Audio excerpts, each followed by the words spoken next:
So you're planning to build your first epoxy table, or you built one already for a client and they called you a few months after saying the epoxy table is cracking. I'm going to give you the number one reason why epoxy tables are cracking. Let's go.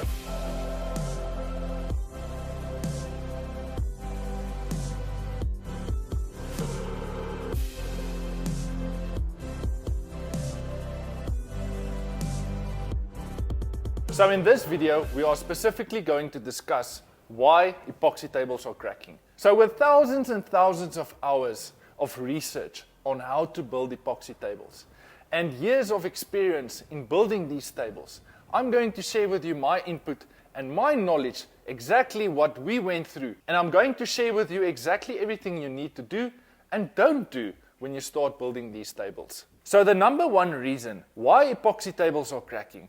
Why is your epoxy pulling apart from your wood? And the number one reason for that is moisture content. That's the biggest thing why epoxy tables are pulling apart. What do I mean by this? It means that when you look at a tree when it's still in the ground, it has like 100% moisture inside the tree. When they're going to cut the tree down, that tree still got moisture inside. And when it finally goes to the sawmill, and they cut the tree into slabs, the slabs still has moisture content inside of them. So what that means is, when you're going to start build your epoxy table, over time the slab starts to dry. And when wood starts to dry, the wood starts to shrink and it starts to bend and twist. That's the absolute number one reason why epoxy tables are cracking. So how do you know the percentage of moisture that's in your slab? Well, that's easy with a moisture meter. Don't even waste your time in buying a cheap moisture meter because it's not accurate. Even the mid-range moisture meters are not accurate. Luckily for us, where we take all our slabs to go and dry, our suppliers got an extremely expensive moisture meter. And the reason why we like this specific moisture is it's got these two little pins you hit right into the core of the slab, and it's measuring the percentage of moisture that's in the core of the slab. These surface mount moisture meters I don't trust at all because they only measure about 10 to 15 mils inside your slab. So it doesn't measure the moisture content to the core of the slab. And that's insanely critical to know the percentage of moisture that's in your slab. So unfortunately for us in South Africa, the suppliers we've got here that's supplying slabs, we don't get kiln dry slabs, unfortunately.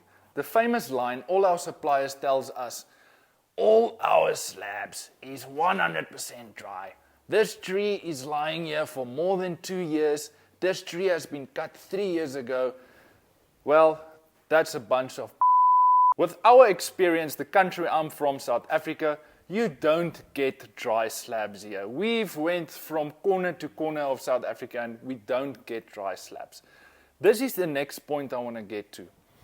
Wherever you get your wooden slabs from, you want the moisture readings of the slab before you buy it. They need to show you physically on their device that the slabs is dry. Now, I know in the States, in the UK and Canada, they do things way different there, and maybe in other countries also. I know there's a lot of suppliers that's doing this properly.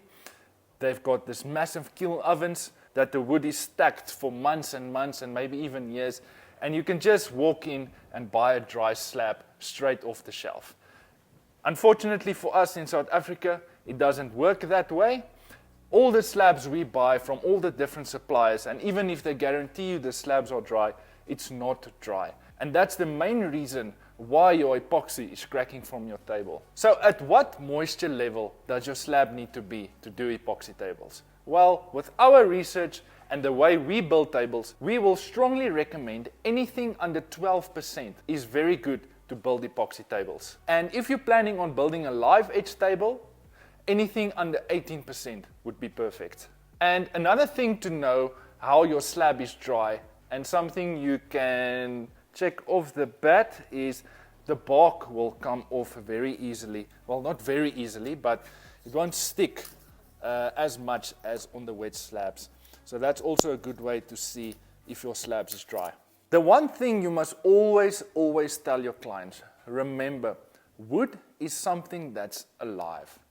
If you're going to build an epoxy table and say for instance your client always messes water on the table and stuff like that, over years the wood soaks up the water. That can also be a cause why the epoxy table is cracking. And the next point I want to get to, also a reason why your epoxy table is cracking, your mixing ratios can be wrong. So you need to make sure wherever you buy your epoxy from, you follow the recipe to the T. Now I know when we're measuring the amount of epoxy we're going to use, we have to calculate the volume, then the liters we have to convert to kilogram, we can measure the amount of resin and hardener we're going to need for our tables.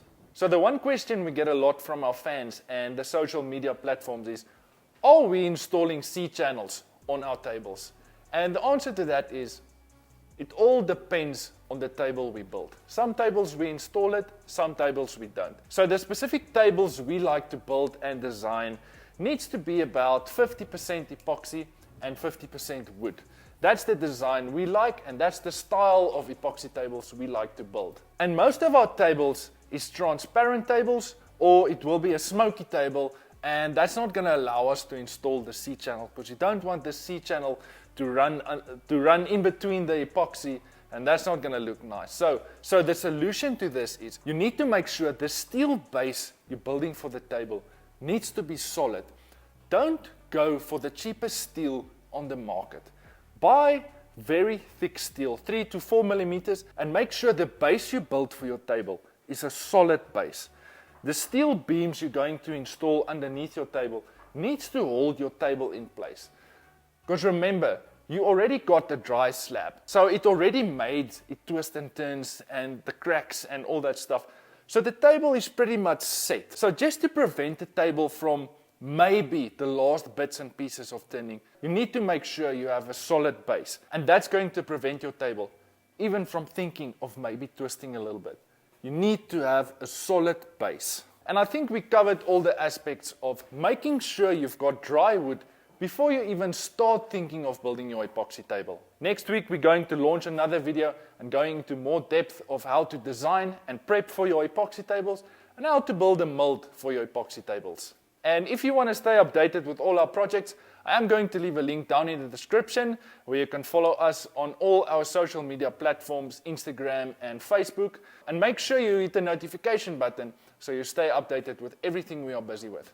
And if you want to contribute to the channel, help us grow, make sure you subscribe to the channel and like this video. It's honestly helping with the YouTube algorithm, and it's going to help us grow and help us to produce future content. Thanks guys, see you next week. Cheers.